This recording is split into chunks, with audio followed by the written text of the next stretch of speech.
네, 안녕하세요. 벤치입니다. 자, 최근에 제가 그래픽 카드를 이제 주로 소개해 드렸는데, 네, 오늘은 보드를 들고 나왔어요. 지금 화면에 보이시는 것만 봐도 어디 건지 딱 감이 오시죠? NG XT. 네, NG XT가 또 새로운 보드를 들고 나왔습니다.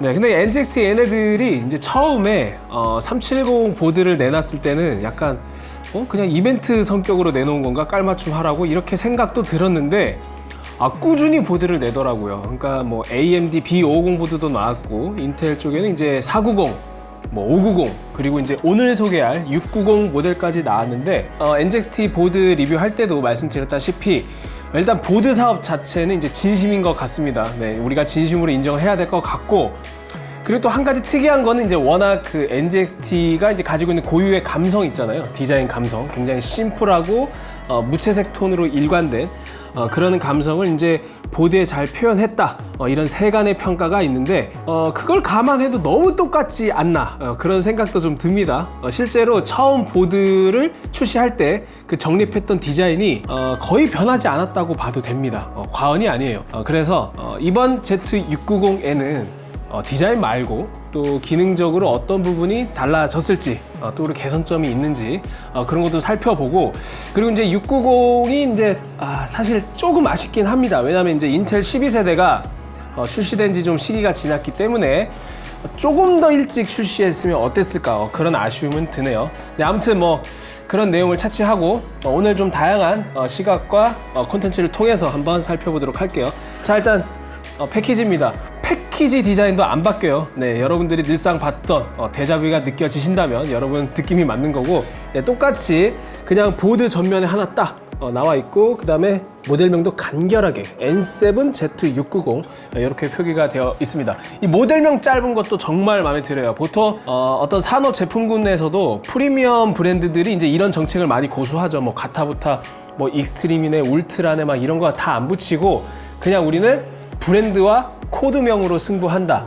이런 철학을 자사 마더보드에도 이제 녹여내고 있어요. 그래서 N7 Z690이니까 앞으로 뭐 HDT라든지 굉장히 하이엔드급 모델에는 N7이 N9으로 바뀌지 않을까, 네, 그런 생각도 듭니다. 자, 일단 패키지는 이렇게 생겼고요. 그 다음에 뭐 측면은 이렇게 NGXT 고유 컬러죠. 또 이게 뭐 보라색이라고 해야 될지 청색이라고 해야 될지 그 중간에 있는 오묘한 색상인데, 네, 바이올렛 계열의, 네, 그런 색상으로 브랜드 감성을 나타내고 있고요. 후면에는 그냥 텍스트 천국입니다. 그냥 마더보드의 이제 스펙을 길게 나열해 놨고요. 이제 다국어로, 영어 외에도 이제 다른 나라 언어로 쓰여져 있는데, 기본적으로 ATX 폼팩터고요. 그 다음에 인텔 12세대 프로세서와 대응하는 그런 모델입니다. 그 구성상 완전 하이엔드 모델이라고 볼 수는 없고, 뭐 중급형 보드라고 생각하시면 될 것 같아요. 자, 바로 패키지를 개봉해서 제품 보도록 하겠습니다. 네, 아마 뭐 NGXT 제품이 그랬듯이 그냥 무지 박스 나올 거예요. 네, 그렇죠. 뭐 환경을 생각하는, 네, 별도의 인쇄물이나 그런 게 전혀 없는 이제 무지 박스 이렇게 되어 있고, 이걸 열어주면은, 네, 상단에 그래도 완충을 위해서 이렇게 스펀지가 하나 붙어 있네요.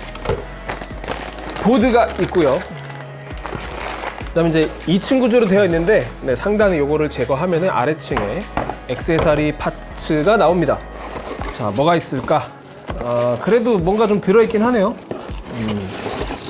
케이블류가 있고, 매뉴얼도, 네, 책이 아니라 그냥 종이 인쇄물 이렇게 되어 있습니다. 자, 일단은 구성품 뭐 있는지 보죠. 네, 와이파이를 지원하기 때문에 이렇게 듀얼 안테나 지원하고 있고요. 그 다음에 사타 케이블이 이렇게 있습니다. 네, 사타 케이블은 4개가 기본 제공되고요. 그 다음에 나머지는 조그만 나사류가 있는데, 이제 요거는 M.2 SSD를 장착할 때 고정 나사로 생각하시면 되겠습니다. 구성품은 이게 끝이고요. 자, 매뉴얼.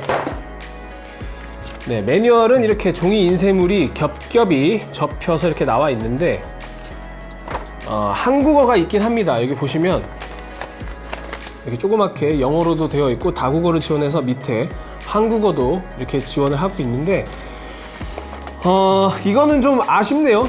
그 기존의 NGXT 보드들이 다 이런 식으로 제공이 되긴 하는데, 제가 이걸 아쉽다고 표현한 이유는 그 보드는 알아야 될 게 되게 많아요. 그러니까 레이아웃도 알아야 되고, 그 다음 레이아웃의 그 수많은 핀헤더, 그리고 포트, PCI 슬롯, 여러 가지 공부해야 될 게 많은데 제공해야 되는 정보가 많으면 많을수록 사실 이런 종이 인쇄물보다는 그 대부분의 보드 제조사들이 이제 그 어떤 책 형태, 북 형태로 이렇게 제공을 하잖아요. 그래서 이 매뉴얼도 북 형태로 제공해주면 어떨까, 그런 생각이 좀 드네요. 이런 거는 좀 아쉽습니다. 자, 이제 보드 바로 볼게요. 네, 주인공 보드. 네. 참 디자인만큼은 정말 유일무이한 디자인이죠. 네, NZXT의 보드 디자인입니다. 뭐 사실 제가 NZXT 보드 리뷰할 때마다 항상 드리는 말씀이긴 한데 정말 예뻐요. 정말 예쁘고 심플하고, 또 심플하기 때문에 어떤 면에서는 굉장히 고급스럽습니다. 그러니까 이제 그 RGB 천하 시대가 왔을 때도 그 다양한 제조사들에서 처음에 이제 워낙 유저분들한테 어필하기 좋은 소재가 이제 RGB LED의 화려한 연출 효과가 효과적이기 때문에 굉장히 도배를 많이 했어요. RGB 효과로. 이제 그러다가 소비자들이 너무 투머치한 그런 RGB에 조금 질리는 그런 시장 반응도 있어서 이제 조금씩 정제되는 모양새로 보이고 있죠, 지금은.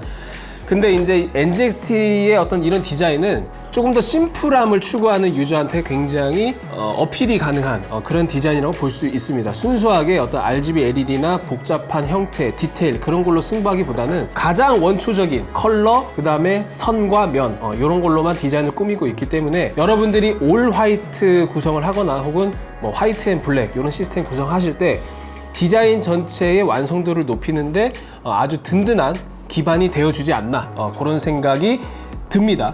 그래서 뭐 디자인은 사실 제가 디자인 전문가는 아니기 때문에 구체적으로 평가하기에는 좀 선을 넘는 것 같고, 근데 소비자 입장에서 생각해본다면 조금의 아쉬움은 있어요. 왜냐하면 디자인이 변하지 않아도 너무 안 변해. 그냥 너무 똑같아.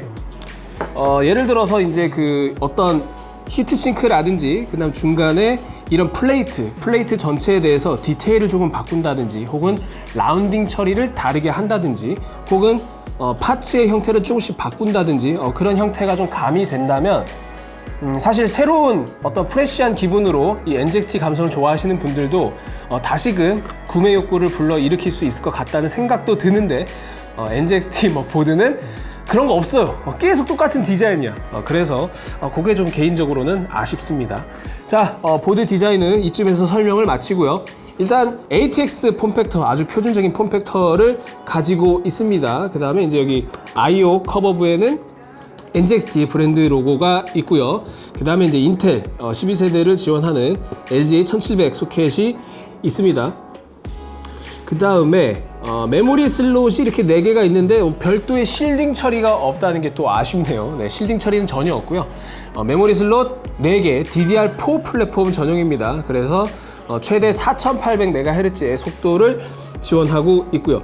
그 다음에 이제 PCI 슬롯이 크게는 3개 자리 잡고 있습니다. 16배속 3개인데 실제로 PCI 레인을 가져다 쓰는 레인은 좀 달라요. 가장 위에가 이제 16개 레인을 다 풀로 가져다 쓰고요. 아래쪽은 4배만 지원을 하고 있습니다. 그리고 이제 버전 인터페이스도 다른데 가장 상단은 5.0, 그 다음에 4.0, 3.0 이렇게 내려가고 있습니다.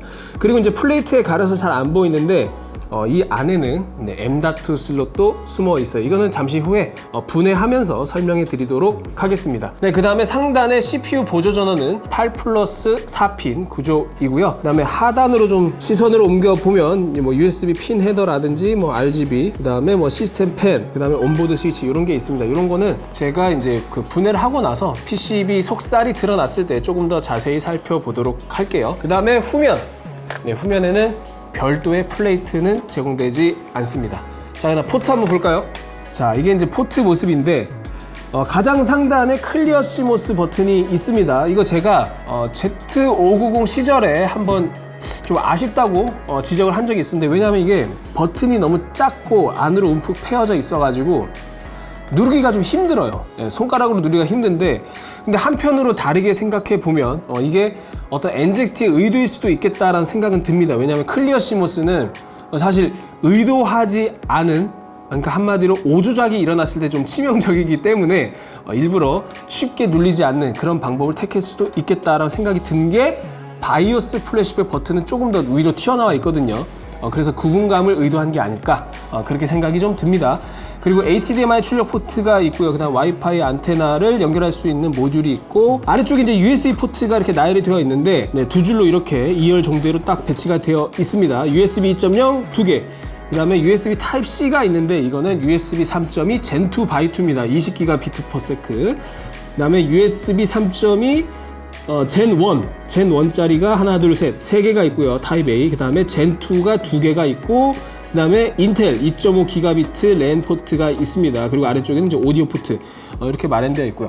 이 포트 규모를 보면은 풍성한 수준은 아니고 그냥 일반적인 수준, 평범한 수준으로 네, 보입니다.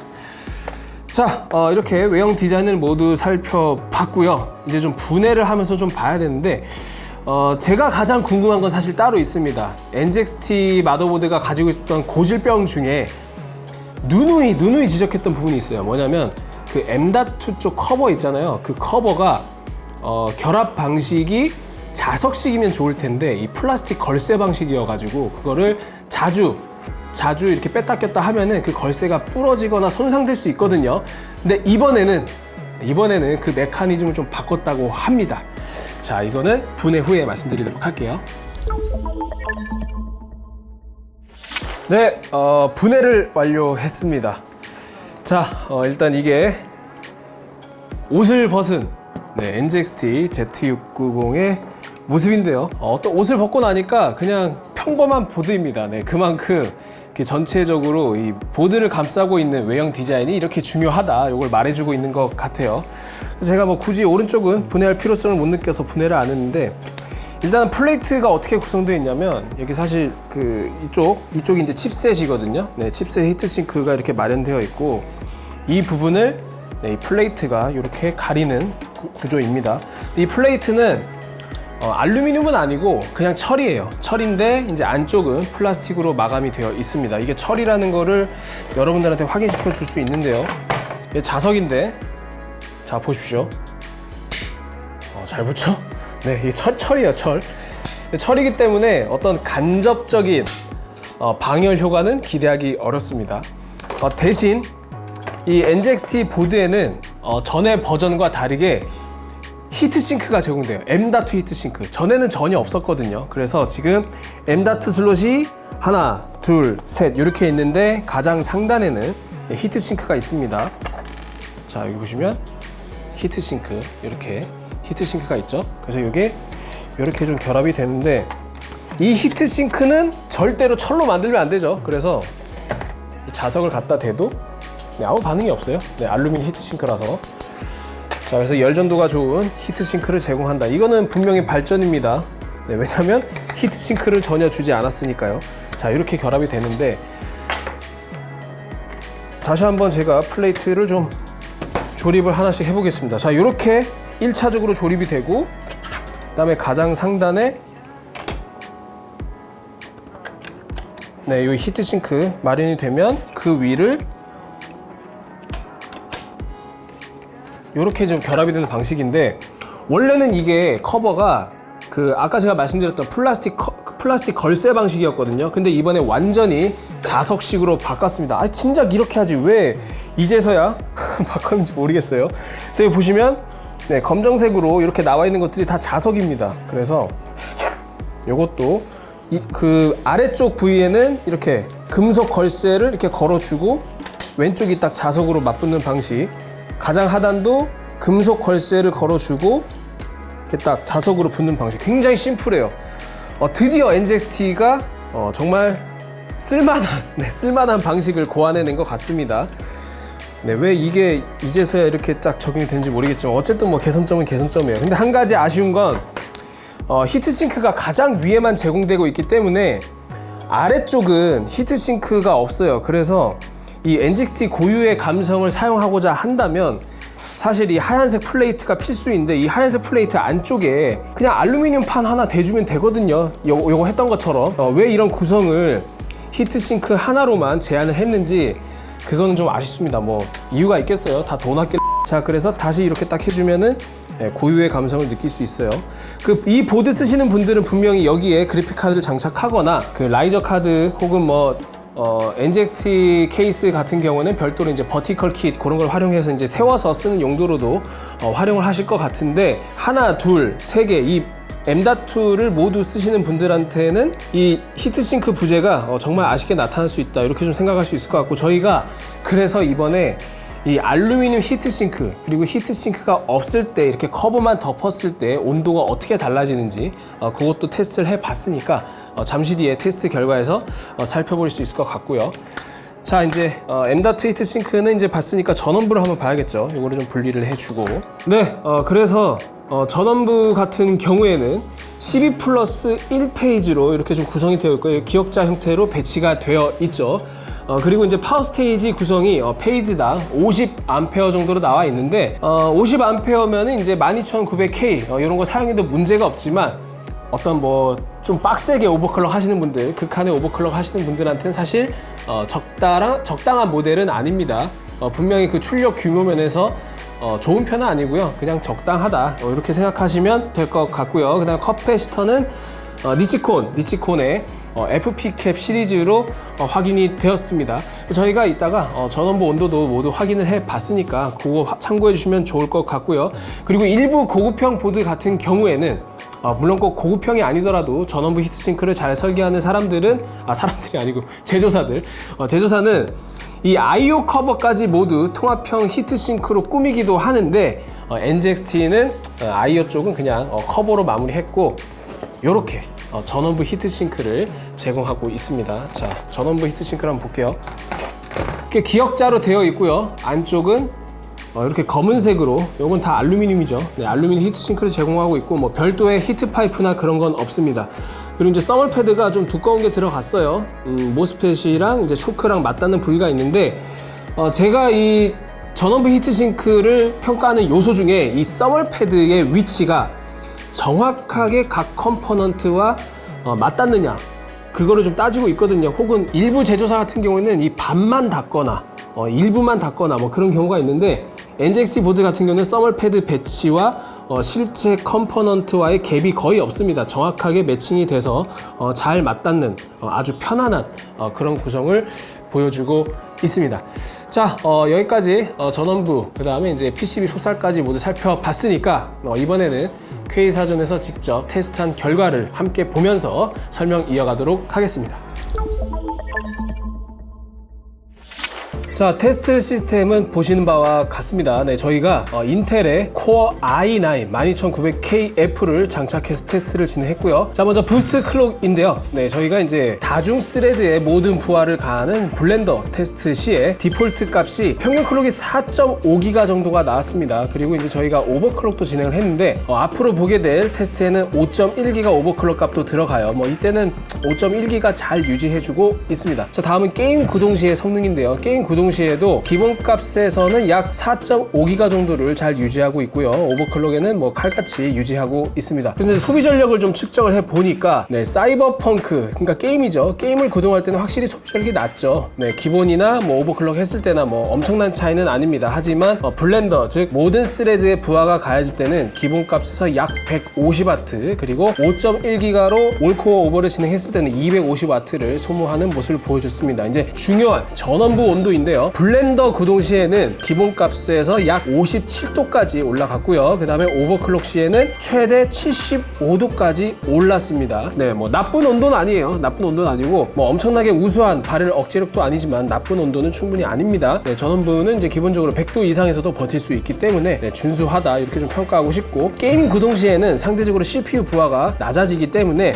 기본이나 오버했을 때나 큰 차이는 안 납니다. 둘 다 50도 언더로 나타났습니다. 자, 다음은 이제 저장 장치를 저희가 좀 테스트를 해 봤는데요. 네, 테스트 시스템을 보시는 바와 같습니다. 저희가 삼성 980 프로 1TB, 그 다음에 삼성의 870 에보 500기가 이런 걸 동원해가지고 테스트를 진행했는데요. 이거는 M.2 슬롯이 총 3개가 있는데, 지금 사진에서 보이시죠? 첫 번째 슬롯은 히트싱크를 제공하고요. 그 다음 두 번째, 세 번째는 히트싱크를 제공하지 않습니다. 자, 결과를 보시죠. 네, 일단 980 프로의 1TB 이론상 스펙은 읽기가 700MB, 쓰기가 5000MB인데요. 슬롯 3개에서 뭐 별 차이 없는 오차 범위 이내의 그런 성능을 기록했습니다. 읽기와 쓰기 모두 준수하게 스펙에 가까운 그런 성능을 내어 주었고요. 자, 다음은 부팅 속도 테스트입니다. 부팅 속도는 저희가 측정을 해 보니까 NZXT N7Z690은 19.8초, 19.8초를 기록했습니다. 저희가 테스트한 제품군 중에서는 비교적 느린 편에 속하는데 사실 가장 빨랐던 보드와의 차이가 약 2초 차이기 때문에 그렇게 크진 않습니다. 그리고 여러분들 오해하지 말으셔야 되는 게 이 부팅 속도는 마더보드의 어떤 성능과는 연관관계가 없고 마더보드의 어떤 기본적인 세팅이라든지 그 다음에 지원하는 기능, 탐색하는 어떤 장치 이런 거에 따라서 좀 달라지기 때문에 그 점을 참고해 주시기 바라고요. 자, 다음은 이제 저희가 M.2 슬롯에 따른 온도를 좀 측정해 보았는데요. 히트싱크를 설치하지 않았을 때 그럴 때는 평균 온도가 75도, 피크치는 80도를 나왔는데 이 슬롯 1번에서 제공하는 히트싱크를 결합했을 때는 평균 56도, 피크치는 59도를 기록했습니다. 그런데 슬롯 2번과 3번은 히트싱크가 없거든요. 그럴 때는 78도, 그 다음 83도, 3번은 77도, 83도 이렇게 기록했습니다. 오히려 히트싱크를 제거했을 때보다 조금 더 높은 온도를 기록했는데 이건 왜 그러냐? 히트싱크를 제거했을 때보다는 상단에 철제 플레이트로 막혀 있기 때문에 아마 공기가 좀 갇혀 있어서 조금 온도가 상승한 게 아닐까 그런 생각이 들었습니다. 네, 지금까지 NZXT N7Z690을 좀 살펴봤는데요. 네, 일단은 NZXT가 최초 출시한 마더보드에서 이제 디자인적으로는 큰 변화가 없었지만 꾸준히 그리고 이제 조금씩 개선하는 모습을 알 수 있었어요. 이제 가장 개선이 많이 됐던 부분은 이제 히트싱크 그런 결착 방식이 있는데 이 결착 방식이 최초에는 플라스틱 걸쇠였다가 그 다음에는 한쪽은 걸쇠, 한쪽은 자석이었다가 그 다음에 지금은 완전한 자석 방식 이렇게 좀 개선이 되어 왔습니다. 근데 이게 이렇게 단계를 거쳐서 개선돼야 될 부분인지 모르겠는데 네, 아무튼 좋아진 건 맞고요. 그 다음에 그전에는 이제 히트싱크를 전혀 제공하지 않았는데 이번에는 1번 슬롯에 한해서 히트싱크를 제공해서 디자인을 해치지 않으면서도 낮은 온도로 제어가 가능하다. 이건 확실한 강점이죠. 하지만 NZXT 고유 감성을 느끼면서 미적 감각을 좀 유지하고 싶으신 분들한테는 제공되지 않는 2번, 3번 슬롯의 히트싱크도 좀 아쉬움이 클 것 같아요. 그래서 그것까지 좀 고려를 해줬으면 좋겠고 그 다음에 이제 NZXT 제품이다 보니까 NZXT 케이스, 그 다음에 펜 컨트롤러 요거에 대한 호환성도 좋습니다. 그래서 보드 상단에 보면은 NZXT RGB 전용 헤더 이런 것도 지원을 하고 있고 아래쪽에 이제 범용 RGB 헤더가 위치하고 있죠. 네, 그런 측면에서도 괜찮은 그런 모습을 보여줬어요. 그리고 이제 이 보드가 위치상으로는 중급형 보드이지만 12900KF를 오버클럭 했을 때도 네, 전원부 온도도 75도 정도 나왔기 때문에 전원부 온도도 준수한 여러모로 그냥 괜찮은 제품 그렇게 평가할 수 있는데 사실 이 제품은 성능이 중요한 게 아니죠. 결국 감성인데 이 NZXT가 이제 보여줬던 이런 어떤 고유한 감성, 정말 심플함의 극치 이런 것들은 사실 이 제조사 말고는 다른 데서 찾아볼 수 없는 거거든요. 그래서 그런 고유의 영역을 구축하고 꾸준히 발전시켜 나간 건 좋은데 한 가지 더 바라는 게 있다면 너무 똑같으니까 조금 더 디테일이라든지 변화를 줘서 NZXT를 좋아하는 사람이 꾸준히 이 제품을 관심 있게 바라볼 수 있는 그런 상품성을 더 강화하는 게 좋지 않을까 그런 생각이 들었습니다. 네, 이상 오늘의 주인공 NZXT N7Z690이었고요. 조금만 더 일찍 출시했다면 좋지 않았을까 그런 아쉬움을 말씀드리면서 이상 마치도록 하겠습니다. 여러분 안녕!